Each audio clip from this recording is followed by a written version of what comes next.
Well, welcome everyone.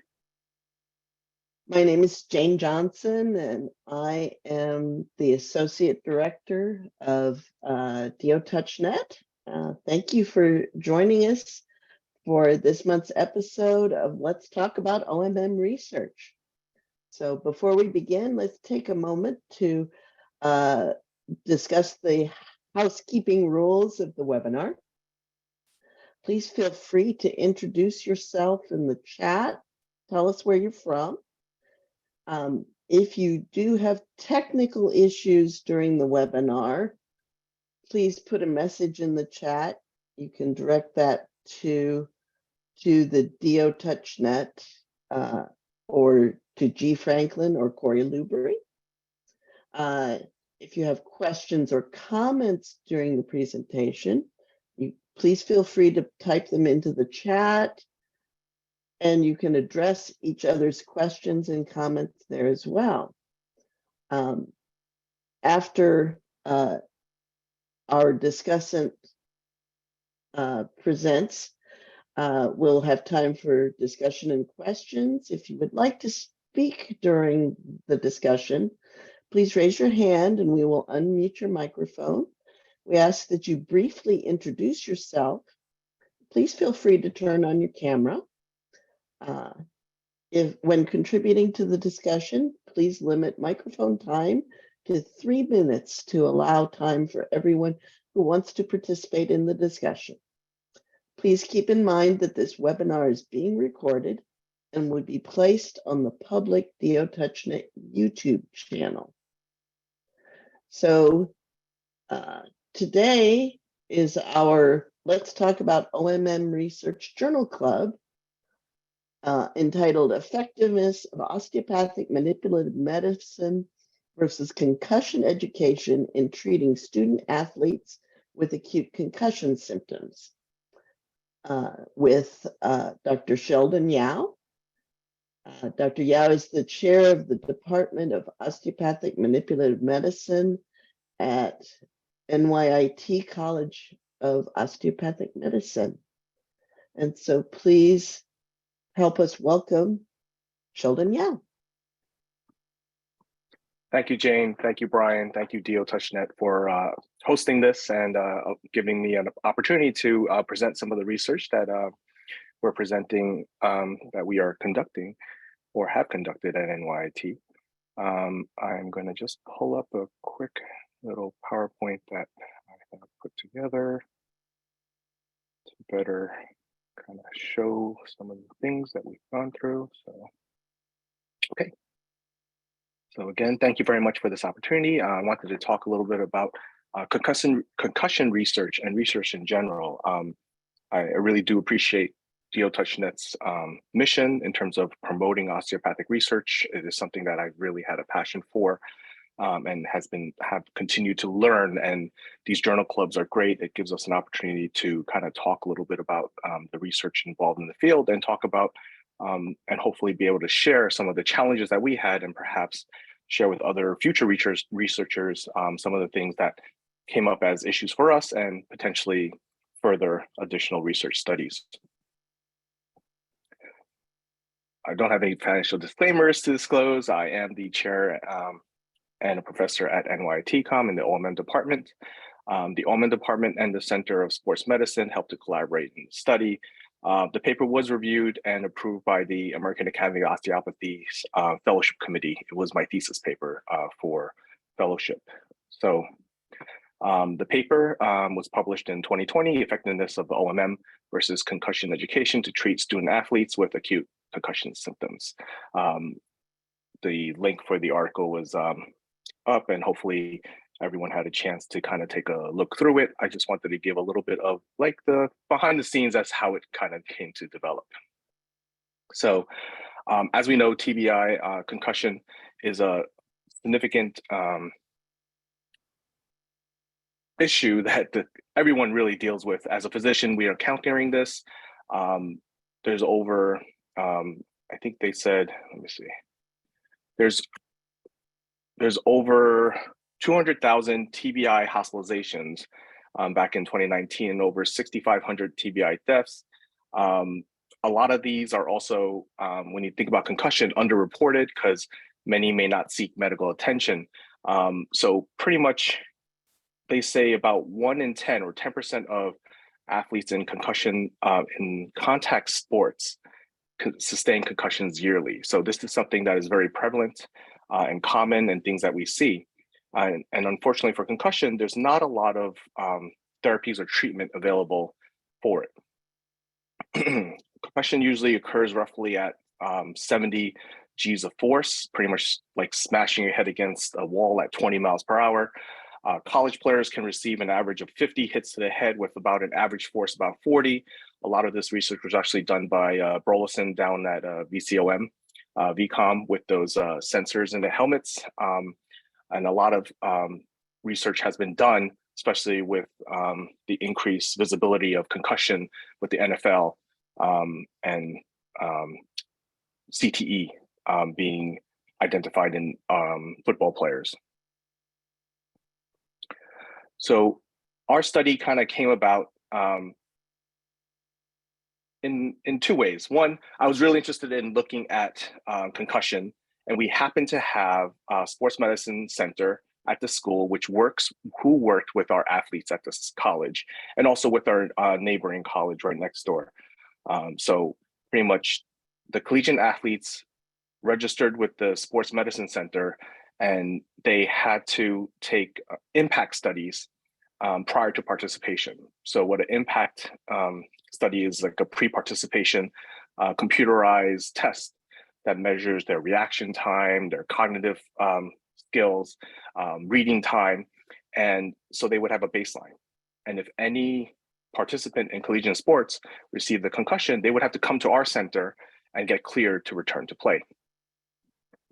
Part of that return to play process was to have an examination by either a sports medicine doc or our clinical neurologist here on the right, Dr. Dina Leader, and to take that impact test again until their score reached back to baseline, which is pretty typical for any collegiate process for return to play. So I proposed a research study where if a student came in with a diagnosed concussion and was cleared by the sports medicine doc or our clinical neurologist for participation in the study, they would ask them if they'd be willing to participate in this study. And fortunately for us, many of them were open and willing to participate in the study. So for our study design, students or subjects were randomized to receive OMT versus concussion education. So the first thing is, why concussion education? First, we wanted to have a group to compare them to. We could have just done OMM on everybody. We didn't want to utilize a sham like light touch protocol.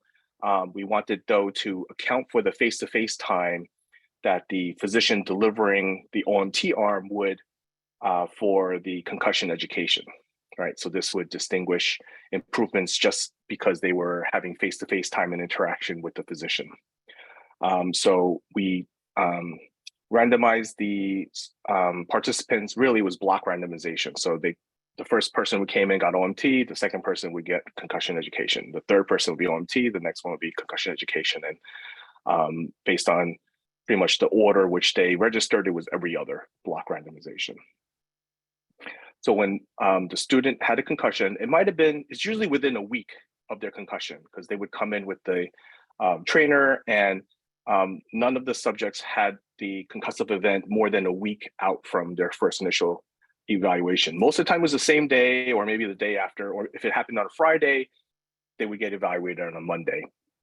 So they would have the concussive event, and then that would be their visit 1 when they consented and agreed to the study. And so visit 1 was that first time they saw the doctor. We were able to get a impact test.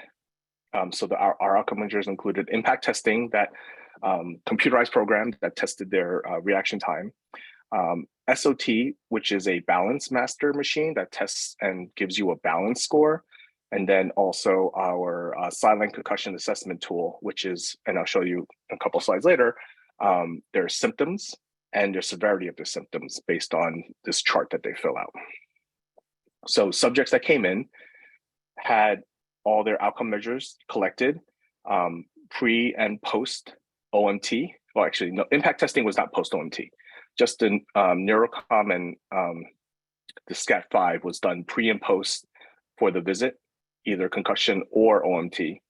And then they were scheduled to come in again 48 to 72 hours, 2 to 3 days after their initial visit.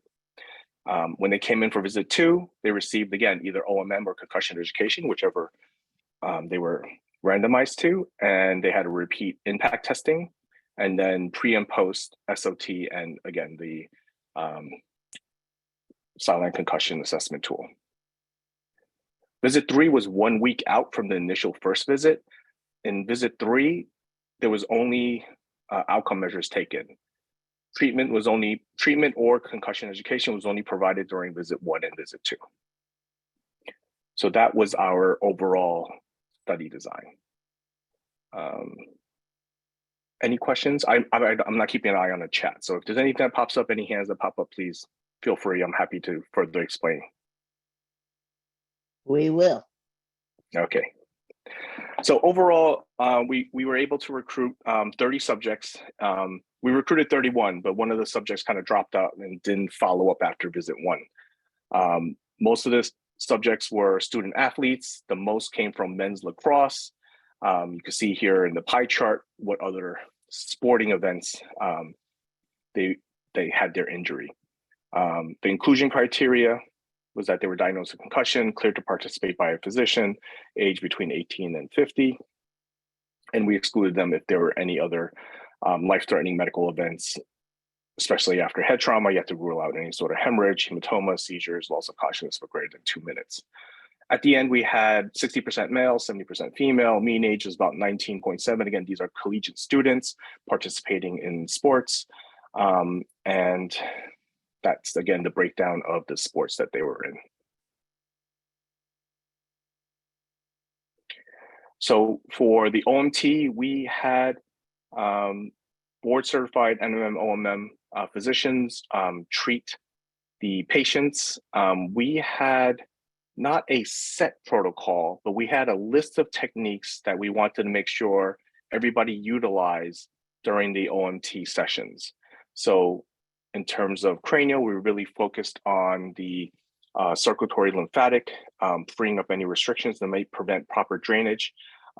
This was actually designed very close to the time when there was more and more research about the lymphatics in the superior sagittal sinus with the lymphatic drainage of the brain. A lot of this was also kind of put together. We spoke to Dr. Maud Nerman, who was in our graduating class of NYIT, and she practices out west and also gives a concussion course. And she gave this course actually while we were planning this, and we also went over the protocol with her. So the key things that you see here under cranial was conducted on every subject. And then in terms of the spine and rib cage, there was a little bit more freedom for the treating physician to treat what you found in the spine. But we definitely did, each person received these techniques on the cranial, thoracic inlet, diaphragm doming, and then any other key areas, especially if the subject complained about low back pain or shoulder pain or something, then we would target the treatment towards those areas. Treatment was limited to time to be hands-on time to be like 25 minutes. And that was to try to equal the amount of concussion education that was being provided on the control side. And so the control side, the physician had face-to-face time with the subjects, went over, printed out resources that we printed out from the CDC, what to expect after concussion, facts about concussions and brain injury, where to get help, and then another handout from the AAFP about concussions. And within those counseling handouts was pretty much things to expect after concussion in terms of cognitive, emotional issues that may come up, sleep, recommendations in terms of rest and limiting screen time, and trying to decrease, exertion, and also kind of giving them a little bit of what to expect for return to play, and what to expect from the concussion.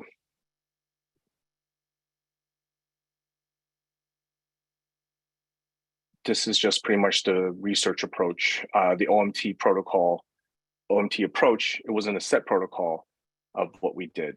And again, thoracic outlet was performed first, and everything else was addressed with standard OMT as decided by the physician. So we found a couple interesting things. This was actually a different publication in JOM. We looked at the patient's strain pattern. I wish in retrospect, I wish we checked everyone's strain pattern, but really we went back and looked at the strain pattern for those who were in the OMT group. Unfortunately, in the counseling group, we didn't have a strain pattern diagnosis. So for those in the OMT group, we had 16 concussed subjects. And based on what we found, their strain pattern, majority of them had non-physiologic strain patterns. What we're trying to see is whether or not their impact factor of the concussion. So let's say they said we got hit from the right side of the head. We were looking, did it correlate with some sort of lateral strain? If they got hit from the front or back of the head, did that correlate with some sort of side bending rotation? With a superior or inferior shear? Very limited numbers here. Again, I wish we had diagnosed the control arm. Towards the end, we also started using 2 physicians to diagnose the strain pattern. So there's confirmation of what we felt, but we didn't do that initially. Those would be the 2 improvements I would say to do. But we did find that there was no significant relationship or statistically significant relationship between the impact vector and the type of strain pattern that was presented.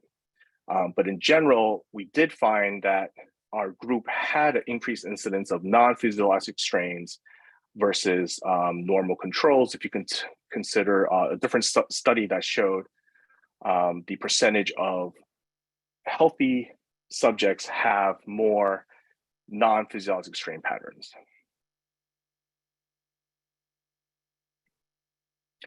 This is that post-concussion symptom scoring, the SCAT5. And as you can see here, subjects were asked to fill this out.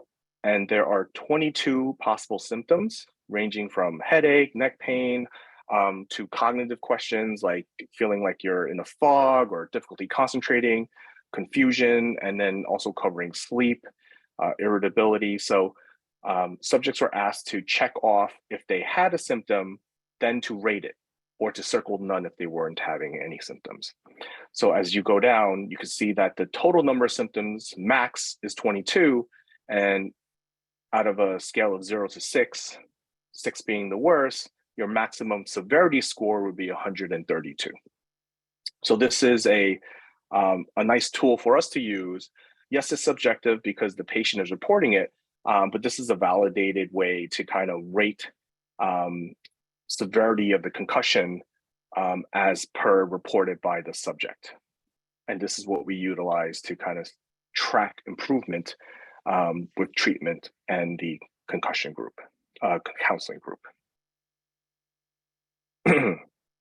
So in our article, we noted that the OMT intervention group had a greater decrease in total number of symptoms, about 4 versus the concussion education group. And we also had significantly greater decrease in symptom severity than the concussion education group. And so you could kind of see that in the graphs here, OMM versus concussion in symptom number. And you can see that the symptom number decrease more acutely compared to counseling after between visit 1 and 2. And the same thing with severity. Between visit 1 and 2, the severity of their symptoms increased greatly. Now, we only found significance between the first visit and the 48-hour visit, 48 to 72-hour visit, that's between visit 1 and 2. We didn't see much of a difference between OMM and counseling by visit 7, which is a week out.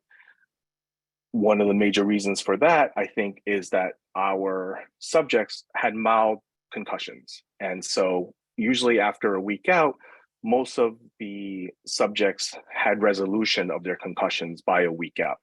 So at that point, the OMT may not have necessarily, that OMT group may not have necessarily shown statistical difference in numbers, but we were able to show a more rapid improvement with the OMT group versus the counseling group.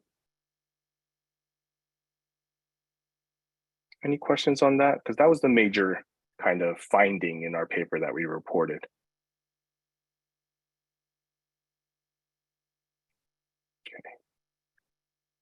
Okay. This was more recently published.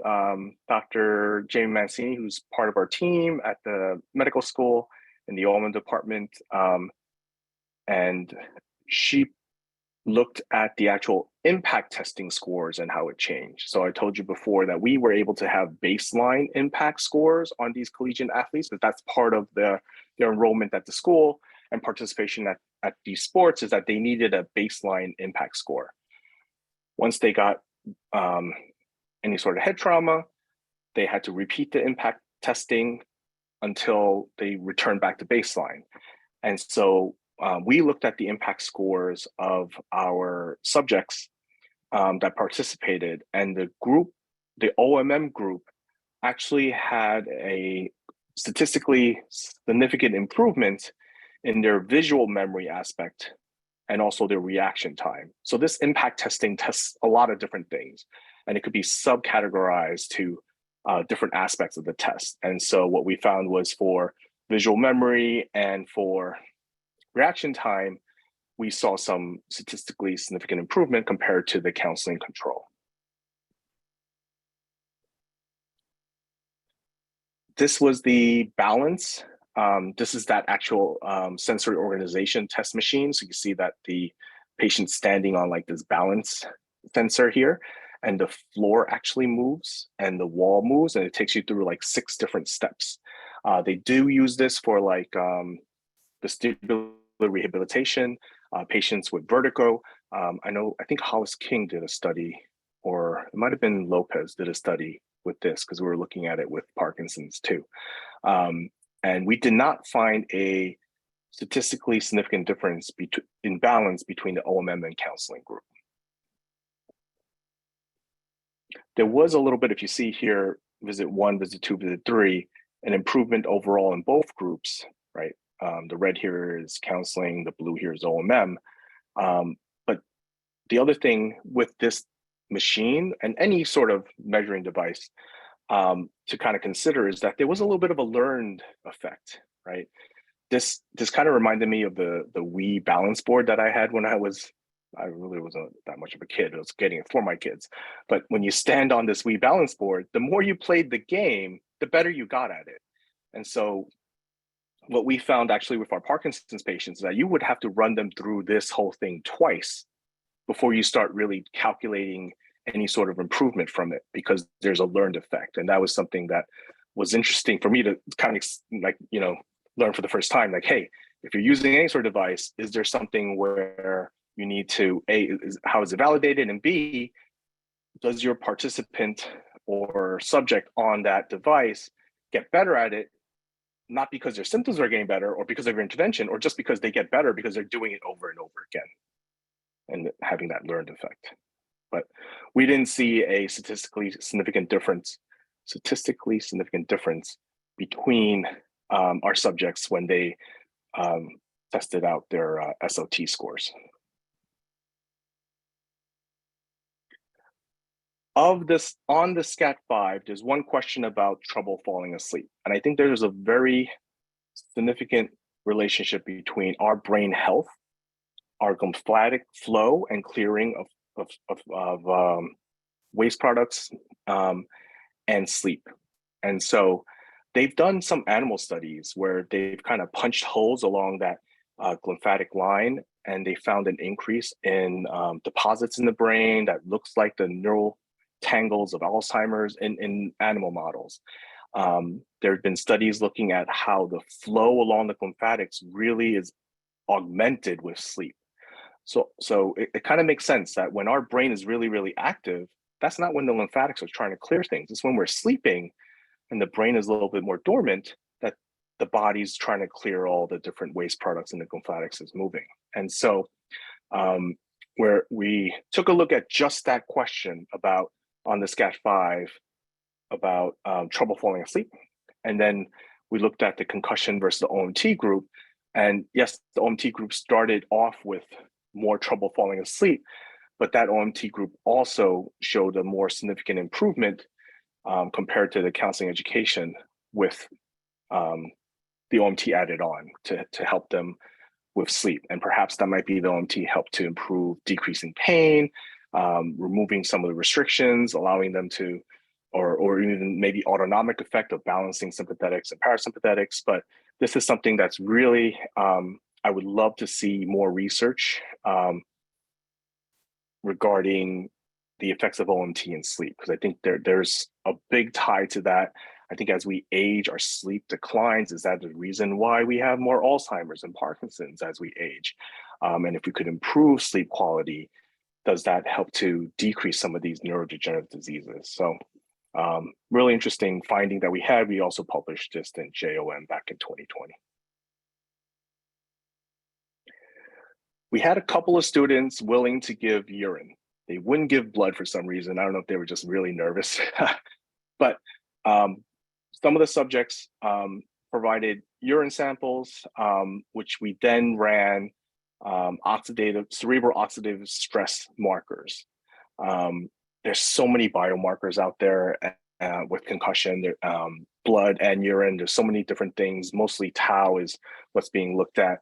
But we looked at 8-OHDG, and we saw that there was a little bit more of a decrease in the OMT group, and the control group had a little bit more of an overall increase, but the numbers were just way too small.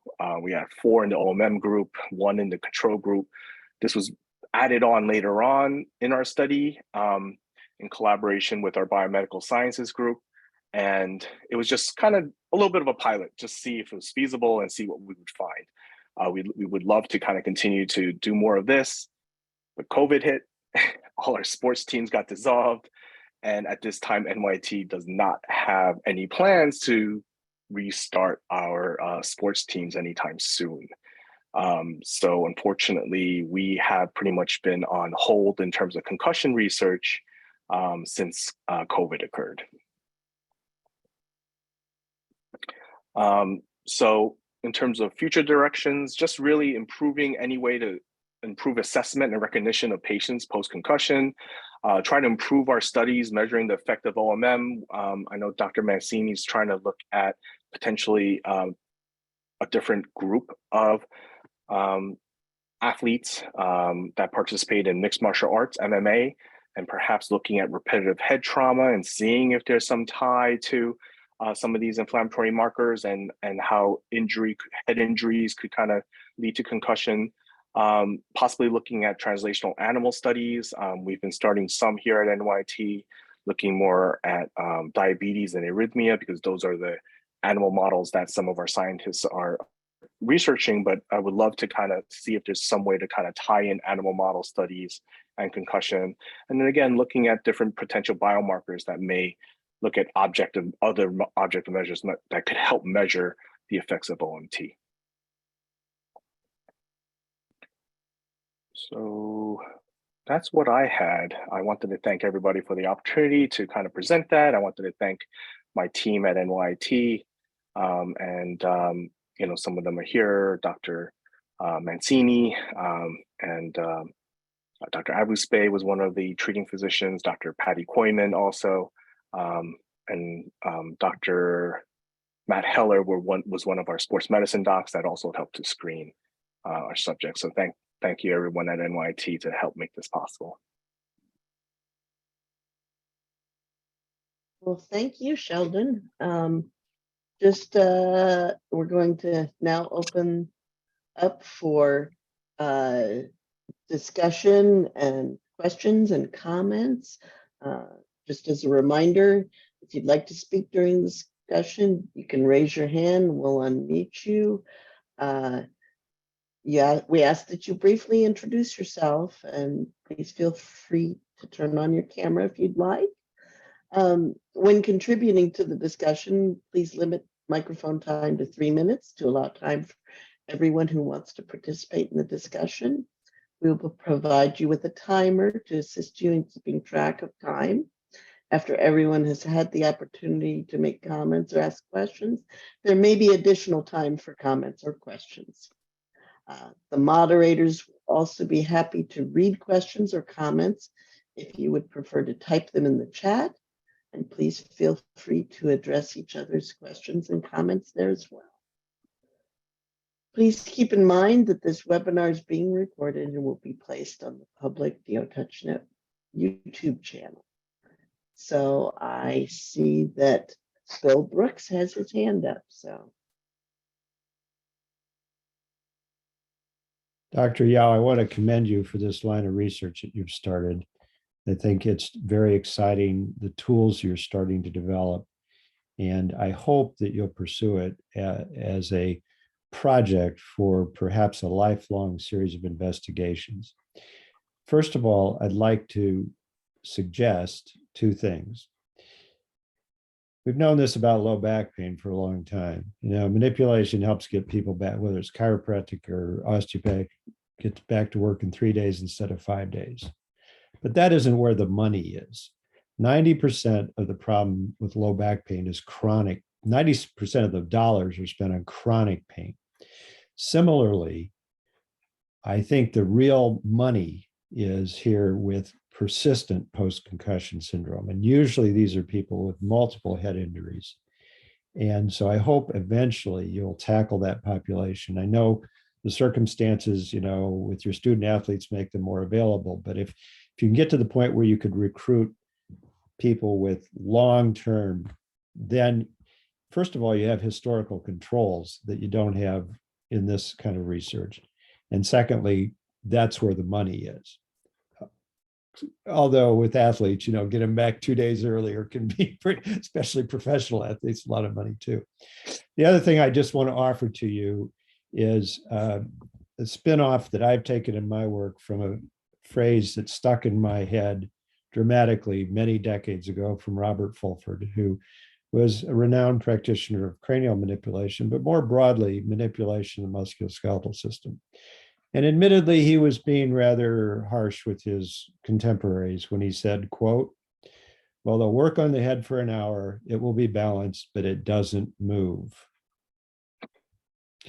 So the criteria of symmetry that we teach may not result in optimal motion. And if you have perchance seen my book, I've provided a new criteria for looking at motion of the whole body, but it also applies to the cranium. And it also involves the use of forces that are typically have been thought to be an anathema. Dr. Fulford even used the bloody percussion hammer on the head. So if you don't think that was a lot of force, try it sometime, okay? So this is just an idea for you to put in your head. If you ever want to talk with me about it, I'd be more than happy to talk with you about it. My time is essentially up. Thank you again for your groundbreaking research.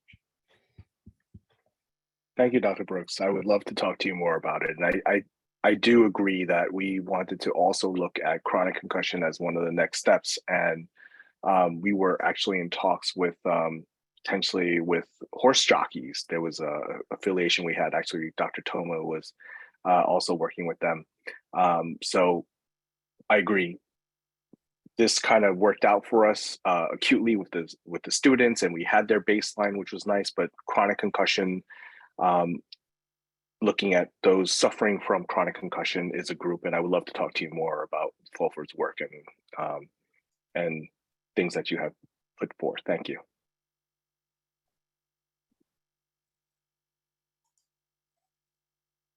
Amy? Amy Dean, yes. Hi, yes, thank you for your research. I think it's just really groundbreaking. I had a couple of quick questions. One is, I noticed that in the protocol, it was that you always end with CV4, and I wondered if that kind of how that came about and if that was from Maud Nerman's work. And my second question is, if there's any thought that this kind of protocol would apply to like prevention of like chronic encephalopathy in like the NFL players, or if there's any research for, you know, projected down the road for chronic traumatic encephalopathy prevention to use cranial in that way. Yeah, so CV4 was, we talked to Maud about it. We also feel like it was a good way to kind of, after working on everything, to just kind of reset the PRM and leave them happy. And we did send these articles. We did have somebody at Jonesboro that knew somebody at the NFL. Nothing really came of it, but we definitely put it out there and said, hey, look, we have a mechanism here, a treatment and approach that could help concussion. Are you guys interested? And we'd be happy to talk to the medical doctors of the NFL and whatnot. We've done presentations locally with trainers and athletes here in New York, and we continue to try to push forward any sort of opportunity we can to offer our treatment services and approach and spread the word. In terms of preventing encephalopathy, it would need to be a really big time study. It really would. Yeah. And then actually getting like the confirmative diagnosis at the end, it's going to take a while. So, but yeah, we're really trying to get our foot in our door and wherever we can, locally and nationally. And like I said before, we're looking at doing the horse jockeys because they fall off horses and have concussions too, and they get kicked in the head by the horses. So wherever we can, we try to reach out and see. Cool. Are there animal models that you can use, like for some of the traumatic encephalopathies to start with, or maybe? I know that they did stuff with animals where they poked holes along the lymphatics, and then they gave them growth factor afterwards, and they actually became smarter, and the growth factor sealed off those holes. So they're out there, but we would have to collaborate with some of the other researchers like at UVA, and I know one of our goals at the school is also to start promoting our imaging center, and so perhaps that's something that we could collaborate with some of our basic science too. So yeah. Great, thank you. Thank you. Thank you. Next up, Jed.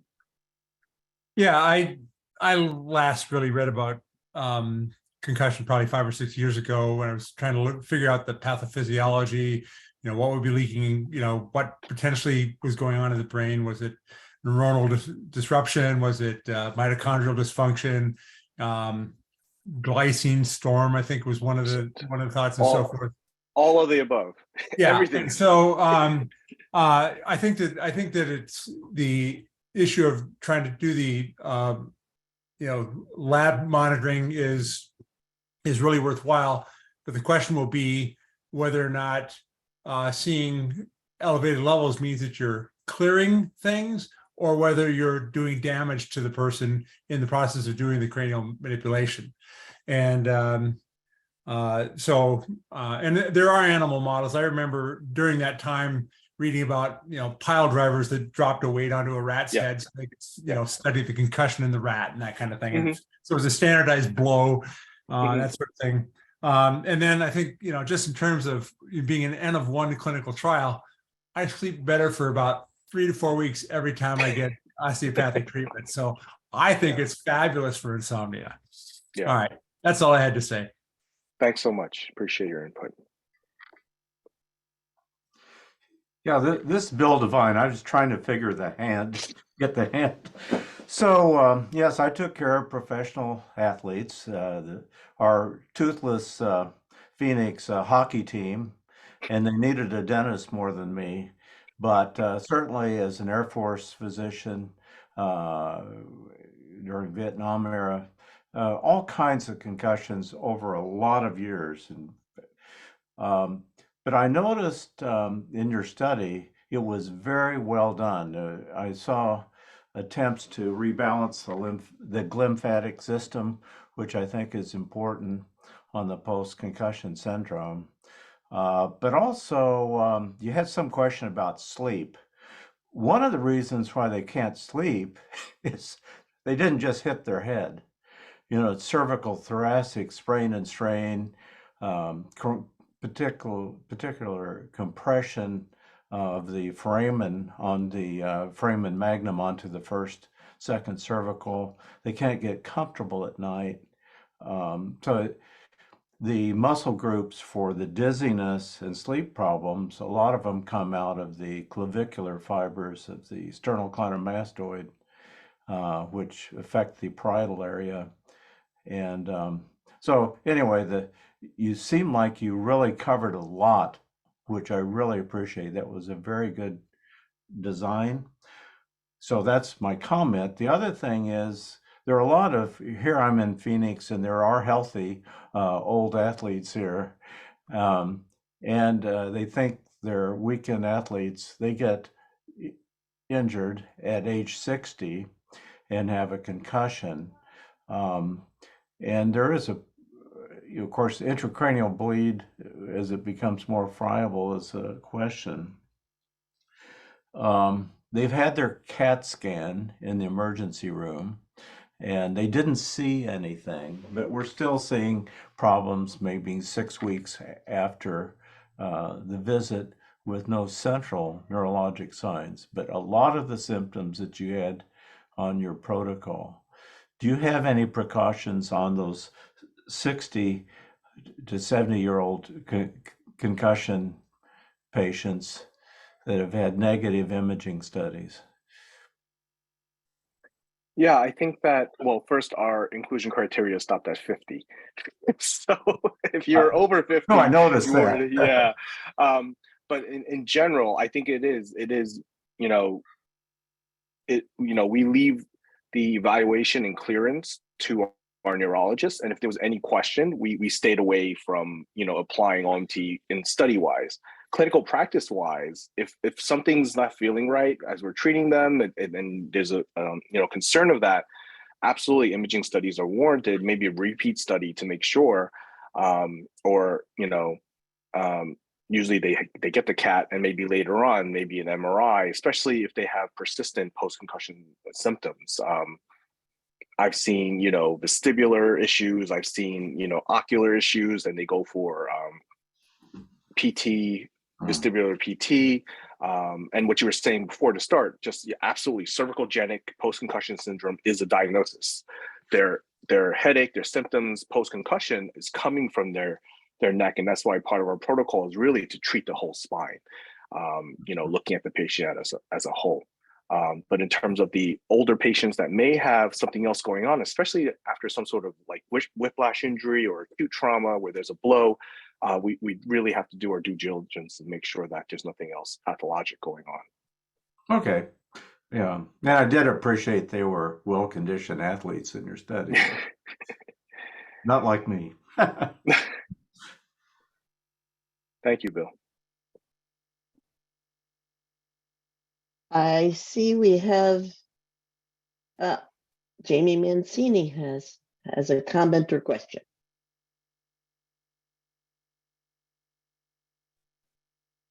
Hi, I am on the subject of managing older patients, and also, I guess, in general. One thing I did see in the literature for the last 20 years is that if there is a minor pituitary injury with the head injury, that they really have a hard time recovering and are more likely to have a prolonged course. So if that's something that to assess early or focus on with the OMM, with the cranial, I think that would help in the long run with recovery. Is that screened with blood tests though? So do they have abnormal blood tests for pituitary function, or? Yeah, I mean, you can check individual hormone levels. It's not as good as testing the actual response of the system. So the gold standard is the insulin tolerance test. It's different from insulin resistance. It's that you check their blood glucose. If it's normal, if you're suspecting that they have pituitary dysfunction, you can give them a half dose of insulin, and then you keep monitoring their blood sugar to see if it goes down and then it comes back up. Or if it just stays stuck down and they don't recover, then they have pituitary injury, and it tests the major hormones from the pituitary that tend to be inadequate after a concussion if it's injured. Thank you.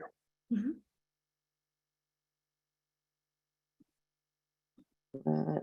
Thank you. I see that we have a a question from Brian Degenhart. And so in the chat, it says, based on your experience, what do you see as the next step for research for the profession? Since post-COVID has significant overlap to post-concussion syndrome, do you have advice for the post-COVID study to help optimize the chance for demonstrating success with the OMT? Thank you for the question, Brian. I think that our next step for research for the profession is just to really encourage more people to get involved, and that's what DO-Touch.NET is about. The more we could demonstrate efficacy of OMT through practice, because I think that's what NIH is now more acceptive of. I think we've had people who, we've had the NIH director, Levine, I think, present at our school, and she's the head of NCAM at NIH, and they're open to proposals for outcome measures, not just needing a double-blind control. So the more docs we get involved with what DO-Touch.NET is trying to do, show efficacy of what we do in our patients. And it could be as easy as anyone who comes in now with concussion. For me, I give them that SCAT5 form, symptom score. Anything where you could measure, there's validated tools out there. With Parkinson's, we have this lower extremity function score that I'm just giving out as a survey pre and post treatment. And if you get enough people doing what we do, but having some way to kind of bring our outcome measures together to show through medical publications or as a group that we are effective in when we're applying our treatments. As we know we're doing it, but how can we show scientifically to our MD counterparts, to other medical professions, to other specialties that there is a benefit to what we do? And you have to kind of speak the same language. If they say, oh, look, there's a significant decrease in the SCAT5, they get that. There's a 5-point improvement in the lower function extremities scale in Parkinson's. They get that. So in terms of post-COVID, it's so new. 3 years feels like a long time, but post-COVID symptoms are just so new and so variable. I think we just really have to get baseline as to what we're treating and what are we helping with? What symptoms are we helping with? Is it like, I personally suffer from post-COVID, musculoskeletal and neurologic, I had neuropathy, I had numbness and tingling in my arm, and OMT really helped me. Or how many of us are treating that? How many of us are helping with that and getting good results with that? And this is all just my opinion, but I think that you're on the right track with what DO-Touch.NET is trying to do and gather data. And I know it's a bear of a project, and I really do appreciate everything you guys do over there at DO-Touch.NET and trying to get this up and running. But those are my 2 cents, and I'm happy to hear others that have suggestions. Well, Sheldon, we're going to invite you to give a talk all the times that you say just nice things about DO-Touch.NET. Thank you. I see that Jamie has a comment or question. Yeah, I was just going to say that I do think that the focus of the lymphatics clearance and the protocol that we use for concussion is pertinent to COVID, especially if COVID is affecting through the ACE receptor, and there's places in the brain where it can directly get into the brain where there isn't the blood-brain barrier.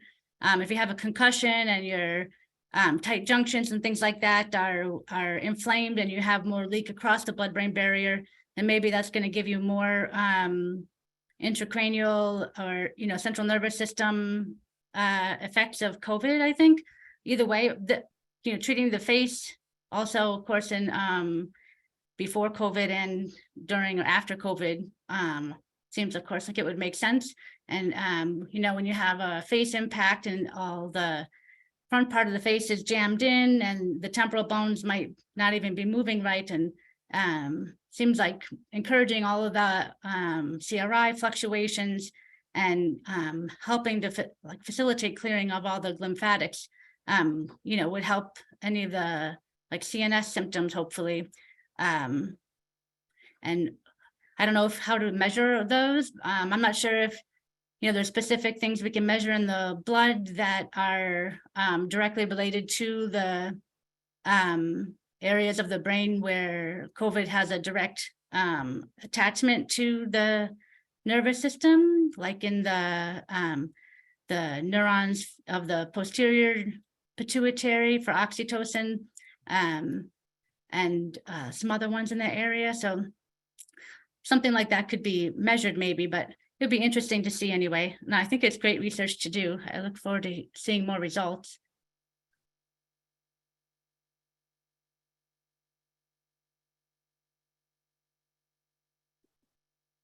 Thank you.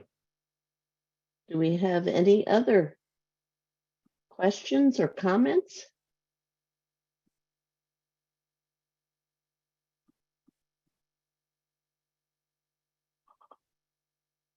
Jane, Angelique, Yes. and Zara here. I just wanted a quick question about, was there specific cognitive improvement in certain areas between visit 1 and 2, between the cranial treated group and the control group? I kind of missed that summary, but is there one area that seemed to be more present, that was involved and maybe improved? And I also missed whether there was any, what specific cognitive test was given initially and on follow-up. So thanks, great research. So I'm going back to the article.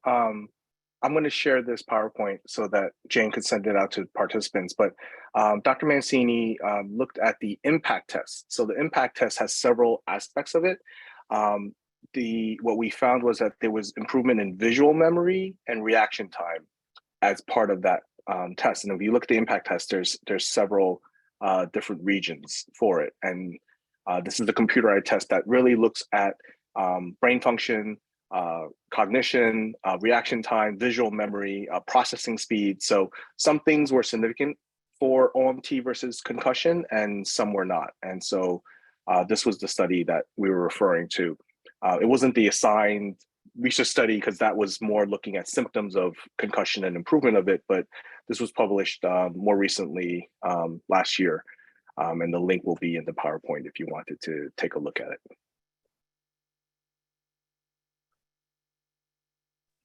Thank you, very good. Good. Thank you.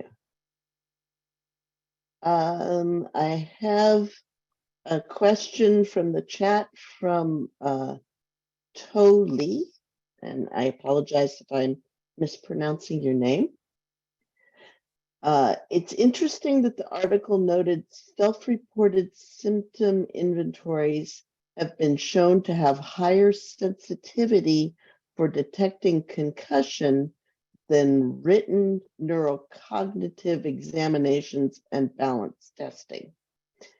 Any thoughts on why that is for the neurocognitive exams, since you already explained the balance testing caveat?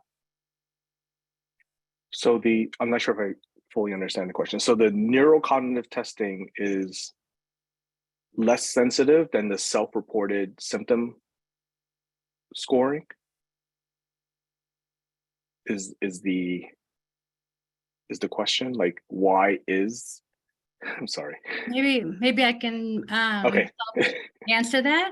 I think what you're asking is about like why which tests gave significant results and why others didn't. And I think part of it is, so more patients had symptoms, or more subjects had symptoms to begin with after the concussion than participants had deficits on the impact cognitive exam compared to their baseline.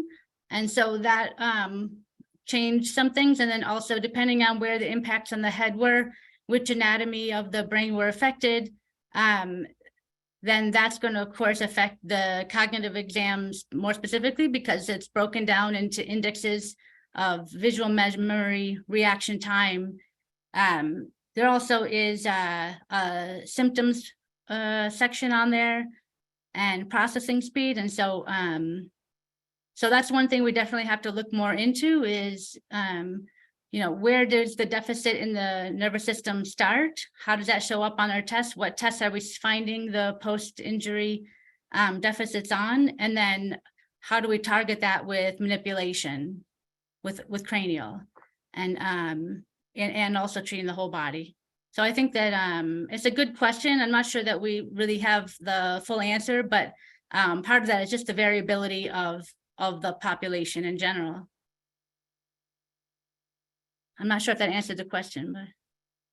It does, thank you. Thank you, Dr. Lee. Well, thank you, everyone. Unfortunately, our live discussion time is up. Please don't forget that this webinar recording will be placed on the DO-Touch.NET YouTube channel, where we can actually continue this discussion in the comments there. Watch your email for an announcement when the recording is available. And thank you, Sheldon Yao, for this wonderful presentation. Our next episode of Let's Talk About OMM Research will be a network update from Brian Degenhardt, our director, DO-Touch.NET director, and that will be on April 24th. So we will see you then. Thank you for attending. 21st, April 21st. Excuse me, sorry. This is the 24th, March 21st. Well, we'll see you on the 21st. Thank you.